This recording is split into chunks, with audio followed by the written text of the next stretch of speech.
नमस्कार, कैसे हैं आप लोग? आशा अच्छे होंगे। जैसा कि हम लोगों को पता है कि यूपीएसआई की वैकेंसी आ चुकी है और इस बार जो एसआई के कुल पदों की संख्या बताई जा रही है वो 4,543 पद दिखाए जा रहे हैं, जिसका ऑनलाइन फॉर्म भरने की तिथि वो 12/8/25 से 11/9/25 तक की है। इसमें 12 तक भी कुछ आगे कुछ चीज़ें रहेंगी, वो आप देख लीजिएगा।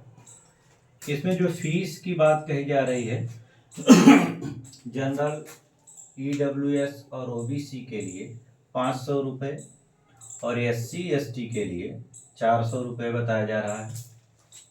एज लिमिटेशन जो बताई जा रही है, एज लिमिटेशन वो न्यूनतम 21 वर्ष, जिसका भी 1 जुलाई 2025 को 21 वर्ष कंप्लीट हो गए हैं वही लोग इस परीक्षा में भाग ले सकते हैं। और मैक्सिमम जो बताया गया है, अधिकतम आयु 28 वर्ष और प्लस 3 वर्ष की छूट के साथ इन्होंने दिया, तो ये 31 वर्ष तक सबको लगभग मिल जाएगा। उसके बाद जो भी छूट जिसको मिलती है ओबीसी SC ST 5 वर्ष वो आपको मिल जाएगा। यानी ये जो भी मिलता है 5 वर्ष 7 वर्ष जो मिलता है वो मिल जाएगा आपको। योग्यता इसमें बताया जा रहा है कि कम से कम न्यूनतम क्वालिफिकेशन क्या होनी चाहिए, तो न्यूनतम क्वालिफिकेशन आपकी होनी चाहिए ग्रेजुएशन होना चाहिए। उसके बाद कोई फर्क नहीं पड़ता, आप 3rd डिवीज़न है, 1st डिवीज़न है, 2nd डिवीज़न है या इंजीनियरिंग किए हुए हैं, उससे कोई फर्क नहीं पड़ेगा। एनी स्ट्रीम भी कोई हो, उससे कोई फर्क नहीं पड़ेगा, आप ग्रेजुएट होने चाहिए। उसके बाद फिजिकल माप की बात कर रहा है। मेल यानी पुरुषों के लिए जो है वो हाइट, जनरल, ओबीसी, SC इनके लिए हाइट 168 सेंटीमीटर और चेस्ट का जो माप है वो 79 से 84 होना चाहिए। SC के लिए यहीं पर थोड़ी सी छूट मिली हुई है, 160 सेंटीमीटर हाइट होनी चाहिए और चेस्ट 77 से 82 यानी 77 से 82 सेंटीमीटर होना चाहिए। महिलाओं के लिए जो फिजिकल मैटर दिया गया है, जो माप स्टैंडर्ड माप जो दी गई है वो है जनरल, ओबीसी और SC के लिए 152 सेंटीमीटर। उसके साथ साथ इनकी वेट कम से कम 40 kg होना चाहिए, उसके ऊपर आप हो सकते हैं। ST के लिए इसमें माप जो दिया गया है वो 147 सेंटीमीटर यानी 147 सेंटीमीटर और वेट उतना ही 40 kg का होना चाहिए। फिजिकल यानी रेस की बात की जाए, तो रेस में बता रहे हैं पुरुषों के लिए, पुरुष किसी भी कैटेगरी का होगा, रेस सबके लिए सेम होगा। रेस में 4.8 किलोमीटर की दूरी मेल को 28 मिनट में तय करनी है और फीमेल को वहीं पर यानी महिलाओं के लिए 2.4 किलोमीटर की दूरी 16 मिनट में तय करनी है। इसके अलावा जो सिलेक्शन का स्टेप है वो 5 स्टेप से आपको होकर गुजरना पड़ेगा, तभी आप फाइनली सिलेक्शन में जाएंगे। तो क्या क्या 5 स्टेप होंगे? एक तो रिटन एग्जाम होगा, लिखित परीक्षा होगी। पहला तो लिखित परीक्षा होगा। अभी लिखित परीक्षा में क्या क्या होगा, कैसे कैसे होगा, उस पर बात कर लेंगे हम लोग। दूसरा होगा फिजिकल इफिशियंसी,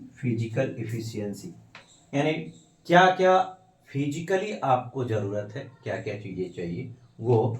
और फिजिकल स्टैंडर्ड टेस्ट ये जो आपके मानक वगैरह हैं उसको भी आपको करना पड़ेगा। फिर डॉक्यूमेंट वेरिफिकेशन, आप हाई स्कूल, इंटरमीडिएट और ग्रेजुएशन के जो आपके डॉक्यूमेंट्स हैं उसको चेक किया जाएगा, वो वेरिफिकेशन कराया जाएगा उसका। और 5वां है मेडिकल टेस्ट। जब इतना पूरा कंप्लीट हो जाएगा तो फाइनल एक मेरिट बनाई जाएगी और उसी के बेस पर आपका सिलेक्शन होगा। तो कुछ ये मोटी मोटी चीज़ें हैं जो आपको आपके लिए आवश्यक हैं, आप उसको करिए। फॉर्म भरिए, यदि आपके पास सारी चीज़ें यहाँ उपलब्ध हैं तो आप फॉर्म भरिए और मेहनत करिए। फिर इसके अलावा भी अन्य चीज़ों पर हम लोग बातचीत कर लेंगे। जैसे इसके बाद जो पेपर आना है रिटेन में क्या क्या आ सकता है और कितने प्रश्न किससे आएंगे और हमें उसमें क्या क्या करना है, कितना क्वालिफाइंग होगा, टोटल का कितना क्वालिफाइंग होगा, ये सब चीज़ें भी आपको उस पर बातचीत करनी पड़ेगी। तो इसके अलावा जो हम लोगों को बातचीत करनी थी वो रिटेन एग्ज़ाम में जो पैटर्न है और रिटेन एग्ज़ाम में क्या क्या आ सकता है, क्या क्या ये देंगे। तो इनका जो रिटेन एग्ज़ाम में क्वेश्चंस हैं वो कुछ इस तरीके से डिवाइड किए गए हैं। सामान्य हिंदी से पहला पार्ट इन्होंने बनाया, कुल 4 पार्ट में बनाकर डिवाइड करके ये पेपर कराएंगे। तो पहले वाले पार्ट में सामान्य हिंदी है, सामान्य हिंदी के 40 क्वेश्चन होंगे और कुल 100 नंबर के होंगे। 40 क्वेश्चन 100 नंबर के होंगे। दूसरा पार्ट इनका है मूल विधि, संविधान और जीएस में आप करेंट, भूगोल, इतिहास ये सभी क्वेश्चन देख सकते हैं। तो उसमें छोटे एक दो ऐसे क्वेश्चन आएंगे। बड़े जो प्रश्न आएंगे वो मूल विधि और संविधान से आ सकता है। तो 40 क्वेश्चन यहाँ से आना है, 40 क्वेश्चन आएगा और ये भी 100 नंबर का ही होगा। तीसरा पार्ट जो इन्होंने बनाया है वो संख्यात्मक एवं मानसिक योग्यता है, अभियोग्यता, मानसिक अभियोग्यता। तो संख्यात्मक यानी आप मैथ कह सकते हैं, मैथ और मैथ के जो रीजनिंग वाले मैथमेटिकल रीजनिंग वाले जो पार्ट होते हैं तो इससे ये लेंगे यहाँ से। तो निश्चित रूप से यहाँ जो तीसरा पार्ट बन रहा है, तीसरे पार्ट में भी 40 क्वेश्चन और 100 नंबर के ही बनेंगे। उसी तरह से चौथे वाले पार्ट में जो इन्होंने बनाया, चौथा पार्ट बनाया है मानसिक अभिरुचि, बुद्धि लब्धि परीक्षण यानी आईक्यू टेस्ट और तार्किक परीक्षण। तो रीजनिंग वाला पार्ट आप कहें तो इसमें पूरा का पूरा इन्होंने भर दिया है। तो आप यहाँ से इसमें मानसिक अभिरुचि, बुद्धि लब्धि परीक्षण और तार्किक परीक्षण, ये तीन पार्ट से ये मिलकर बना हुआ है। इसमें कुल 40 क्वेश्चन आने हैं और 40 क्वेश्चन का जो टोटल नंबर है वो 100 है। यानी इस तरीके से अगर हम इसको जोड़ लें तो ये टोटल 160 क्वेश्चन हो जाएंगे और इन क्वेश्चनों का जो टोटल भार है यानी टोटल नंबर होगा वो 400 नंबर का। तो 4 पेपर कराने हैं, सॉरी एक पेपर में 4 पार्ट डिवाइड करना है।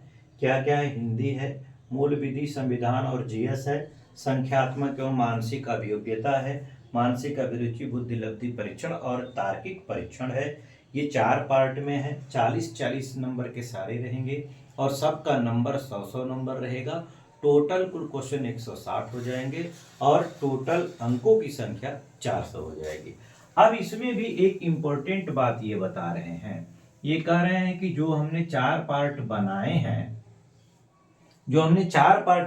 हैं उन 4 पार्टों में से प्रत्येक पार्ट में क्वालिफाई होना आवश्यक है। और वो क्वालिफाइंग कितना होना चाहिए? 35% का, यानी हर एक पार्ट में आपको 35% न्यूनतम अंक प्राप्त करना होगा और 35% न्यूनतम अंक प्राप्त करने के लिए आपको कम से कम 14 प्रश्न सही करने होंगे। और अगर 14 प्रश्न आपके सही हो जाते हैं तो आप उन पेपरों में या जो 4 पार्ट हैं उनमें पास हो जाएंगे। तो 4 पार्ट में 35% क्वेश्चन प्राप्त करने हैं, 14 क्वेश्चन कम से कम आपके सही होने चाहिए। उसके अलावा यहीं पर नहीं रुक रहे हैं, ये एक स्टेप और बढ़कर बता रहे हैं। वो क्या बता रहे हैं कि कुल का 50% भी चाहिए। 50% रहेगा तभी आप पेपर में पास होंगे, यानी रिटन एग्जाम पास होंगे। मतलब 35% तो हर एक पार्ट में और ओवरऑल आपको 50% अंक प्राप्त करने होंगे। मतलब ये है कि कम से कम अगर सभी पार्टों में क्वेश्चनों की संख्या अगर अलग अलग कर लें हम, तो अलग अलग क्वेश्चन अगर संख्या कर लें तो कुल कितने हो जाएंगे? 14 चौका 56, यानी लगभग ये मान लीजिए 56 क्वेश्चन आपको पूरे करने हैं पार्ट वाइज। और उसके साथ साथ सभी में कुल अगर मिला लें तो सभी का आपको 50% कह रहा है। मतलब कुल 4 दूना 8, 80 क्वेश्चन, 80 प्रश्न आपको सही करने होंगे। अगर आप 80 प्रश्न सही नहीं कर पाते हैं तो आपको ऐसे ही मेरिट में शामिल ही नहीं किया जाएगा, तो फिर मेरिट बनने जैसा कोई बात नहीं रहेगा। तो निश्चित रूप से आप ध्यान रखिए, सारे पार्ट में भी आपको 35% प्राप्त करना है, कुल का 50% भी प्राप्त करना है। ये तो डिटेल हो गया कि क्या क्या आपको अपने परीक्षा में आना है और कैसे कैसे क्या इन्होंने मानक तय किए हुए हैं। इसके अलावा जो सिलेबस डिसाइड किया गया है, हम लोग सिलेबस पर भी चर्चा कर लेंगे।